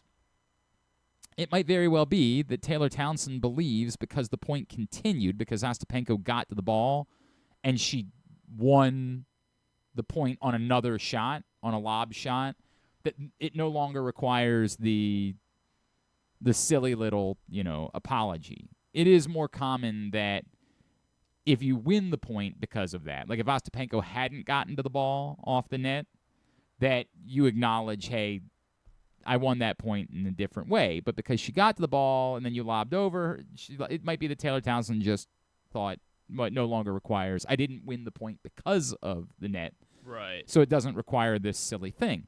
But even if that's not what it is, even if she recognizes that, like, I might not have won the point had it not been for that, this is theater. It's absurd the way that we treat these net things. Like, no one's actually sorry that they won the point. No one is. Mm-hmm.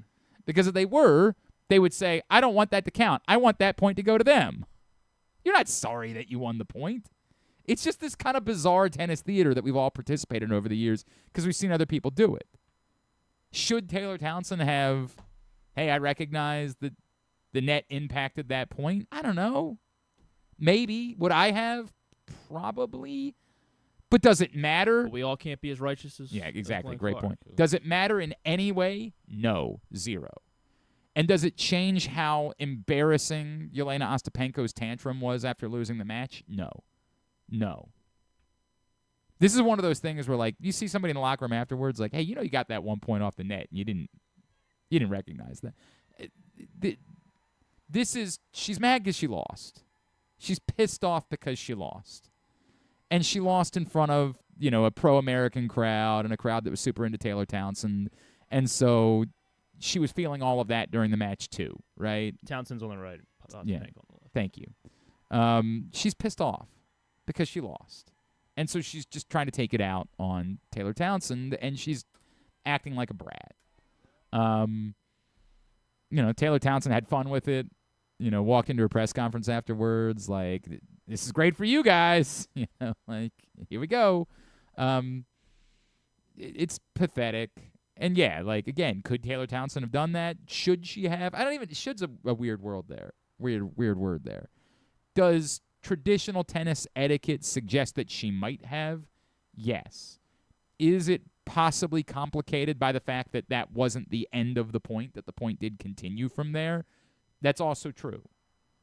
But, yes, traditional tennis etiquette would say that you would just, wave or something to recognize, hey, I know the net played a role in that point in some way. But why does it exist?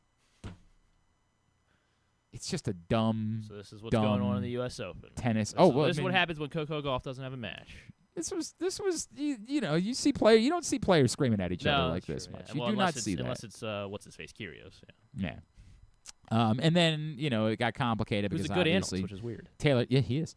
Taylor Townsend, of course, is black, and Yelena Ostapenko is white, and so then when she's dead, then there's also a language barrier there. So, she says you have no education. A lot of people immediately say, well, you're racist. Now, her defense is that's not what I meant. She didn't go to Oxford. You don't understand. You don't have the education of the game to know that you need to do that, and that's. But it becomes. How much older is Ostapenko? I don't even know. Taylor Townsend's not 20.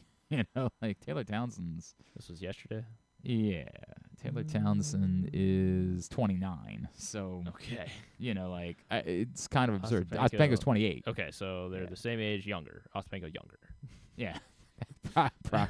Proctor says, that's why when I hit the net, I make sure the ball drops on my side for sportsmanship. Dude, I think 3 weeks ago we played, and I had 3 net points. 3. And one of them was truly absurd. So maybe you are.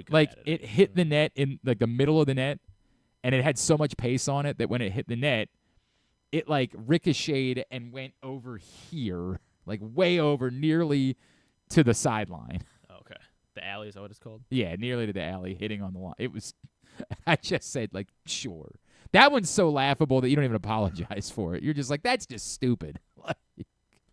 Tennis is dumb. It doesn't require any of these things. Imagine if she was playing Arena Sabalenka. Yeah. Scored that point, and she goes, yeah! Yeah, right? Just don't be a dick when you play tennis. And, who can, we should just not, if, all of this stuff is performative and silly, right? Oh, I'm so sorry. So much so that I'm happy to take the point. Stop. It's nonsense. Just dumb stuff. And Ostapenko looks like a petulant child. I mean, the optics could not be worse for her. Just breathtakingly embarrassing. All right. You want to get a tidbit?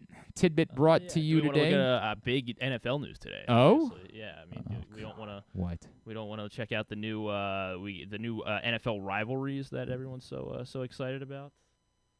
What about it? What do you mean? What about it? I mean, it's pretty exciting, isn't it? Aren't these great? What is it? What is it? The uniforms. They got new uniforms. Yeah. For promoting NFL rivalries. So they will be wearing these new uniforms when they play each other. Have we seen the Ravens? No, it's only these two divisions. Oh. It's only it's not even it's only these two, or these four matchups. Okay. It's the Rams and the Niners. The Ravens did announce yesterday they're going to wear all black for the Monday night game against the Lions, and that they're going to wear all purple for Thanksgiving against the Bengals. So if that gets your juices flowing. Yeah, I think it does. I don't like them. I think they're pretty bad. I think the all black in primetime has always been a good look. I do. I'm talking about the NFL. Oh, the rivalry thing. Yeah. But the all black in primetime to me is always a winner. And what was it? Was it Terrell Suggs who famously said he thought he was faster when he wore the all black uniforms for some reason? Yeah. As long as they're not going back to mustard, I kind of don't care. I kind of don't care at all. What if they went all mustard, like it was? Oh, you're gonna go all not in. Just mustard fizz. They went mustard helmet, mustard. I think I'm all right. Jersey. All right, let's get a tidbit. Socks. Tidbit brought to you today by the print issue of Press Box, which is available wherever you get Press Box around town. Hundreds of locations. You can read it all at PressBoxOnline.com. Derrick Henry on the cover. Great cover story from Bo Smolka about the unicorn that he is at the running back position in his 30s. Plus, we talked about earlier, a lot of good college football content in there. Meet players from all programs all around the state inside this new print issue of Press Box, now available. Bubba Chandler, the top pitching prospect in the Pirates organization after Paul Skeens graduated last year. I don't know why I constantly get him and Chandler Simpson confused. Oh. There's no actual reason that couldn't be more different. No, they couldn't. But I'm telling you, it happens all the time. I mean, they have a similar name. I'm pretending like that's the reason is because they both have a Chandler. But I think he came in. I think they had an opener yesterday, so Chandler came in as the bulk reliever. So he got his first career win yesterday. While in his MLB debut last week, he came in as a bulk reliever, but to piggyback a starter, like a normal starter. And the Pirates won big, so he got a 3-inning save. So he became the 5th pitcher to record a win and a save in his first 2 career outings. How about it? Yeah. How about he joins the first pitcher since 1989, Mickey Weston. Mickey. And Mickey. They wrote a song about him. It went, "Oh, Mickey, you're so fine, you blow my mind," because he did that. Because he got a save and a win. Win and a save. So they wrote a song about it. 78 was Marty Cornejo. Oh, Mickey, what a pity you don't understand. You took me by the heart when you won and then saved those games. That's a song. Okay. Yep. Wow, yep. They did that for him. They did it. They made a lot of songs about him because there was another one that went, who's the leader of the team that's made for you and me? MICKEYWESTON. Yeah. Oh, wow. Yeah. Good for Mickey Weston. Yeah. What do you got from Marty Cornejo? No, nobody really cared about Marty, unfortunately. I guess he was the 3rd one, so it was kind of everybody's over it at that point. And the year before that was Bob Stanley, so probably gives a shit. The first guy to accomplish this. So he got a save in his debut in 1973. 2 years later, he picked up a win in 1975. And those are his first 2. Yeah. How about that? Rick Waits. Waits. Yeah. His name was Waits. They say the waiting is the hardest part. I don't know if you've heard that. Pirates, I guess, are hoping that Bubba Chandler is maybe has a more notable career than those 2. They actually did write a song about him. It was called "The Wait," but oddly, it was about some lady who needed to take a load off. It's a whole thing. Yeah, I know it's weird. Eugenio Suarez hit his 42nd home run yesterday. He now has the 3rd most home runs in a season by a player who has played for multiple teams in one season. Any idea who would have the most home runs in a season in which he played for multiple teams? 97. Who got traded in 97? Yeah. Was it Greg Vaughn? No. Well, Greg Vaughn in 96 hit 41. Oh, okay. So Suarez was tied with him, and he passed him. In 97, this guy hit 58 home runs. And he got traded in the middle of the year, and he hit 58 home runs. I assume he was traded. I can't imagine he was cut. I can't imagine. Who got traded and hit 58 home runs in 97? And to be fair, everybody was hitting home runs, so this is a little bit different. Well, who was the one guy that was hitting the most during this time? Was that the year McGuire got traded? It was. Okay. It was. All McGuire right. had 58. That is the record for a guy to be traded. All right. 58 home runs across 2 teams. And then in 2017, a guy joined this list as well. He had 45 home runs between the Tigers and the D-backs. In what year? It's 2017. 2017 between the Tigers and the Diamondbacks. 2017 between the Tigers and the Diamondbacks. After spending 4 years with Detroit traded him to Arizona, and I don't think Arizona even made the playoffs that year. I could be wrong, but what did they finish? Detroit traded to Arizona. J.D. Martinez? Yes, there you go. You got it. J.D. Martinez. J.D. Martinez. I was trying to think of guys that played for the... All right, I guess we can end it. The Mariners, I like this one because the Mariners became the first team in MLB history to have 5 players hit their 100th career home run in the same season earlier this week. How about it? Who were they? You tell me. I don't know. I got to go. Cal Raleigh hit his 100th career home run back in April. I feel like he's hit 100 this year. Yeah. How is it only his 100th career home run? Well, it was early. It was back in April before we knew this was going to be the year of the dumper. Mitch Garver hit his 100th career home run, and we all knew he was a Mariner. I did know. Randy Rosarena hit his 100th career home run. Julio hit his 100th career home run earlier this month, and then earlier this week, Josh Naylor Good for hit them. his 100th career home run. Our friend Caleb, who produces Rita and Glenn, which, of course, as I mentioned, new episode now available on our greatest hits, or youtube.com/@Rita and Glenn. Maybe Caleb will wax you. And that can be our... You can ask him. Caleb, I was watching tennis yesterday, and then I needed to do something else, and Caleb put the Mariners game on, and I was like, what the hell? He's like, dude, I don't know how to explain it. I'm, like, really into the Mariners right now. And I said, why? He's like, because Cal Raleigh's just awesome. And I was like, I can't argue with that logic. He is. Like Well, he's got to the point now where he either hits a home run or he goes over. Like that's what he's up to now. That's fine. Yeah. Like he hits lots of home runs. He's still OPSing over like 950. Yeah. All right, very good. Here's what's coming up totally tubular-wise. Tubular is brought to you by County Sports Zone, countysports.zone. Everything you need to know about high school sports. Season is underway. Find it at countysports.zone. Proudly sponsored by your local Toyota dealer, buyatoyota.com. Red Sox Orioles 105. Garrett Crochet and Cade Povich, the pitching matchup. Not getting swept against on ace lefty, that's for sure. Sure. That's on Masson.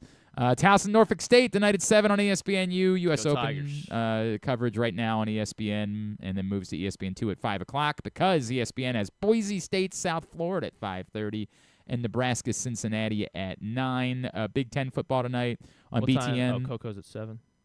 Yeah. Okay. And then I think Tommy Paul's the late match on Ash tonight. Gotcha. Ohio, Rutgers, 6 o'clock. Miami, Ohio, Wisconsin at 9 o'clock. FS1 has Buffalo, Minnesota at 8. The rest of the college football and everything else you can find at glennclarkradio.com. Non-sports? Nah. Oh, okay. Netflix has the Thursday Murder Club. Ooh. A new movie. It's called. It actually looks pretty good. So it's like an old people. It's like an old folks' home, but it looks like only murders in the building almost. So an Those are old people unexplained, too. yeah, an unexplained death occurs, and then 4 irresponsible retirees get together and try to solve the crime. It's Helen Mirren, Pierce Brosnan, and Ben Kingsley. Those are significant people. Yeah, it looks pretty well done. I've not heard much about this. It looks pretty well done. It's on Netflix. All right. Very good. Thanks today to Pete Shinnick from Towson, Damon Wilson from Morgan, Ken Zalis, and you're about to hear from Tae Banks of the New York Giants. We'll get all that up in the greatest hits section of the Galveston. Oh, my God. Tab at glennclarkradio.com. Tomorrow on the program is going to be a weird day. I think I hinted at the idea that I have a change coming in my radio career, and tomorrow is my the show day. now? Well, kinda. Tomorrow is the day that starts, so I will be here, but I will not be here when the show begins. Stan and I were at I like Oriole. these changes. Oriole Park at Camden Yards this week, and we sat down for a lengthy Q&A with Katie Griggs, the president of baseball operations for the Baltimore Orioles. So at 11 a.m. tomorrow, we're going to be sharing that interview with you to kick off tomorrow's show. And then Stan will be here with Griffin, and they'll be doing stuff. And at some point, I'll be a part of it too. Sorry. And also no promises. But scheduled to be joined by a Baltimore Raven tomorrow. And stuff and things. But it's going to be a weird day, and there's going to be a couple of oddities coming up here in the next couple of weeks because you're going to find out. You'll know when you hear me tomorrow, as I'll be doing some different radio things. But it's going to impact this show slightly, but not dramatically, and we're going to be flexible. That's one of the things I said about sort of the new format is there's going to be flexibility to it, and we're still going to be doing the show, and that's not going to change, but there's just going to have to be a little bit more flexibility. So tomorrow will be one of those days where it's just going to be a little bit different than you're used to it being. That's all. Cool? Capiche. Thanks to everybody at PressBox, all of our great sponsors and partners, including Nick's Fish House. Great to have them on board. Game Day Men's Health, County Sports Zone, your local Toyota dealer, buyatoyota.com, 1-800-GAMBLER, and helpmygambling.org, Live Casino and Hotel, the Maryland 5-Star, the Costas Inn. Appreciate all of them. Thanks to Griffin at Griffin_Bass. Follow us, Twitter, Instagram, and TikTok at Glenn Clark Radio. Have a great Thursday evening. Go Birds. Go Towson for sure. Duke sucks. We wrap up today's show. Had to do this a little bit earlier on, but the pride of Edgewood and a former Terp, Giants cornerback Tae Banks, right here on GCR. Using the last couple of weeks to catch up with some of our own as they get ready for the start of the NFL season. And, of course, our next guest, one of our favorites, the pride of Edgewood. He a Terp. He is Giants cornerback Tae Banks, and he's back with us now here on GCR. Tae, it's Glenn in Baltimore. It's great to chat with you, man. Thank you for taking the time for us. What's up, my guy? Hey, man, you good? How's life treating you? I'm great, my guy. I ain't gonna lie, it's fun. Everything been fun. I love that, man. Tae, first of all, we got to get through this day. Have you talked to Bo Braid yet? Have you had a chat, a conversation about the fact that we did talk because he said he ready to come up here. Yeah, we did talk a little bit. How excited are you about that? No, I'm excited. I ain't seen my man Bo in a minute. Man, it's been a long time. I gotta be honest. I'm a little bit mad about it. I'm a little mad about how that for real. out. What is it that people maybe still miss about Bo? Right, like he went unnoticed right in the draft. Yeah. Now the Ravens have moved on. Like, what do you feel like people are missing about him? I really don't. I mean, I just think he ain't really get a chance to show himself yet. That's all. And then whenever he gets on the field, it seems like he makes plays, man. Like, he do every time. It's crazy. It's crazy. It's right? It's in him. Tae, I was listening to you talk earlier this, in the preseason when you guys got back to camp, and I appreciated some of the honesty that you showed there. That you said, "Hey, I didn't think I was my best last year. I think I went through a little bit of a sophomore slump." Can you tell me, like, what you noticed in watching your own play and what you focused on going into this year? Really just being a better me, like just being me, being a better me, just getting better, being in the film more, having better technique, and really just trying to get the ball more. Really just trying to get the ball, look for the ball, see the ball, and make plays on the ball. You know, it's funny. We've talked about this a lot with cornerback play over the years, right? Like when somebody will say, "Hey, man, if he can just find the ball, then everything else is." How much more difficult is that than we describe it to be when you're trying to do all of those things when you're literally running backwards down a field against the best receivers? It's really like it's really harder than what people say, like, because sometimes it's really determinant, like with how the receivers, like his demeanor. So sometimes it might be like, let's say if he's closer to the sideline, I'm wishing I can look over my shoulder instead of like looking through him. But if he got more grass to the sideline, then I can play through him. And then like sometimes it's just hard to choose from the two. I mean, it seems like, and by the way, you're doing all that in like real time. You know, like you're dissecting all. Literally, you gotta think about right? Real time in fast speed. Do you feel what do you do in the off season? Like, is there a training thing that you can do? Yeah, for sure. Walk me through what that looks like. Well, my trainer, Chad, was when we train in Florida, so usually it's like a little kick slide where it slide to the receiver. He'll go on a deep ball. He'll like go on a go ball, but we gotta find the ball. He'll say, but the ball's already in there. So he'll say ball, and then the ball's already in there. So you got to find it and go catch it. I mean, it has. And how have you felt that you've been? I know that none of it matters until you play like a real football game. I do understand how that works, but have you started to see how some of that work has paid off for you already? Yes, for sure. I feel like I'm way more comfortable with it now. That's awesome, man. I'm happy to hear that. You had to change numbers. There was a new guy who showed up on the team this year.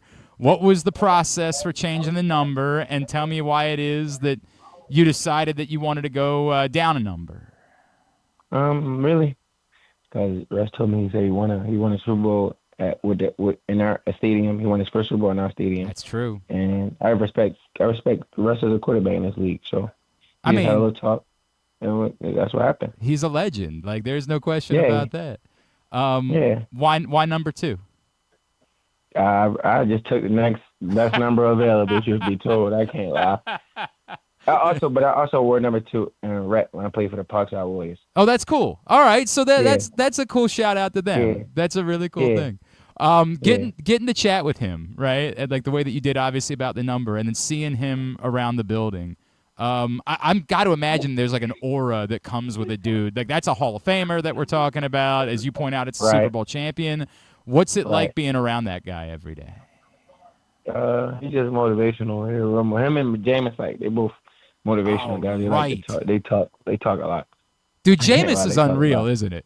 Like, nah, for sure. Do you ever just walk up to him and ask him if he's got a speech in him?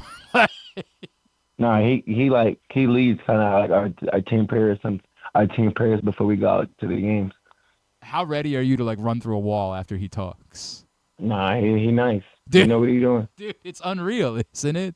He's funny too, man. Like, he's funny for real. Like real funny. We obviously you'll understand this. We had him down for an event a couple years ago, and I was the MC for the event, and I asked him, like, hey man, we're in Baltimore. Obviously everybody down here is cool with like crabs. Are you gonna be offended if? And he was like, bro, the crabs are gonna be free for me, just like they were in college. Like, he's so funny. I love that dude. Right? He just doesn't care. I love that about him, though. Tae, how good is your defense? Like, I keep looking at that roster and saying, holy smokes. I mean, like, we're gonna be as good as we want to be. I ain't gonna lie. I mean, like, you guys are loaded everywhere. How good do you feel like this defense can be? I feel like it's gonna be great. One of the greatest. What does it do for a secondary when you have as many rushers as you guys have up front, and like legitimately 3 or 4 different guys that could all finish with double-digit sacks? It's really like, it's fun. Should be told, make it fun. Right. Make everything fun. I ain't gonna lie, just make it fun. It makes your life easier, doesn't it? Yeah, for sure. It makes your life a lot easier. Tae, like, obviously you've been through some, you haven't, I'm sure, for everything you've accomplished, you want to say that you would have won more to this point. Do you feel like the team is around you now, that you guys are ready to take that step this season and accomplish those things? I mean, I feel like it, but I feel like this every camp. Like, I just feel like we always want, like, the camp gonna always tell, like, you always gonna feel good in camp. You always gonna think your team is good. That's true. Until the bullets start flying. So we're gonna see. Like, when do you know? Like, is when you say that, because I think you're right, and everybody always talks about that. Like, does it take that first game, or do you need like a month or so before you have a better feel for what a team is? I mean, you can't really. We take it a game at a time. So we're just gonna keep taking it a game at a time and see what we do. Tell me about what have you been doing on Twitch? Oh, I be playing the game on Twitch, but I ain't been on there in a minute. Is that something that you have to shut down, like when football season starts again? No, I wouldn't say shut it down, because like we also get off days, we get bye weeks. Feel me? Like, it's days where I could play the game, but I mean, I don't be on it as much now. What do you play the most? I play a lot of 2K and Madden. Okay, so when you play 2K, who do you play as? I use, how, like, it's a thing called My Park, so or Pro-Am or Pro-Am Park Rec. I play with my player a lot. I dig that. How good of a hooper were you? I mean, I wasn't really a big time hooper, but I could hoop though. I mean, I can shoot for sure and play defense, and I can dunk. So I ain't, you feel me? I got everything I need. What else do you need to do? Like I feel like nothing. then you're. I don't need nothing. I'm good. That's what I'm saying. I feel like you're a hooper. And then what about? Yeah, I got a little something. Is it the same thing when you play Madden? Do you always play as a Giants? No, every time. People get mad at me for always how much I use the Giants. Like, do you play with other guys on the team, and do you have to fight about it? No, I don't play. Actually, me and like Trey Hawk was just on our team. Trey Hawk in the third, he was just on our team. And every time we play each other, we play Giants versus Giants. Like that's how we get though. It'd be just Giants versus Giants. Yeah, for real. Funny. Tae Banks, just another minute here on GCR as we're catching up with the pride of Edgewood. Tae, it was a tough season for Maryland last year, right? Like after everything you guys accomplished for a few years, there was a little bit of a dip a year ago. How much faith do you have in that group that they're going to get things turned around this year? I think they're going to do good. They got Coach Locke's up there. He's going to turn the program. They're going to definitely turn around from the year they had last year. So it should be great. I mean, should be gravy. Is it crazy to you that people still question that dude? That like people don't understand like everything that he's done for Maryland football. I feel like it's because like he like the last like I would say like the year before last they were like we've been like producing, we've been getting guys in the league. Yeah. Even last year, like right. we just didn't win as much. We just didn't win as much last year, but we did put some guys in the league like Ty Felton, Dante Trader. Like them guys, they the King Basote. I also played with them guys. Yo, there were five draft picks. There were 5. Yeah, that's what I'm saying. Right, we still get guys drafted. So I don't know why I don't know why people still doubt my man. It's crazy, man. It is crazy, right? That's all they ever do. They do well. All right, Tae Banks. It's going to be a big season. I know that's for sure. Remind everybody where can they follow you on social media? On Instagram, Tae Banks 3_. And that's really all I be on. I can't lie to y'all. I don't be on the Twitter. Good Twitter for you, bro. I ain't had Twitter. It's toxic as hell. It's toxic as hell. Stay away. I ain't had Twitter. Since for like at least a year plus. I know he was on the other side of the ball, but I should ask you something about Corey Bullock, right? Like, how cool is it for you to see that dude? And in his story and having to go the HBCU route to have that pay off and him making the Ravens roster this year. Yeah, that's fire to be told. Like anybody that get like undrafted or get put on a team, like I feel like it's crazy. Yeah, it's an incredible story, man. It's awesome. It's just like Bo Brady. That's exactly right, right? No doubt about it. Tae, we're always rooting for you, bro. We are happy for you and everything you do, man. Best of luck this season. Thank you as always for taking the time for us. Thank you for having me.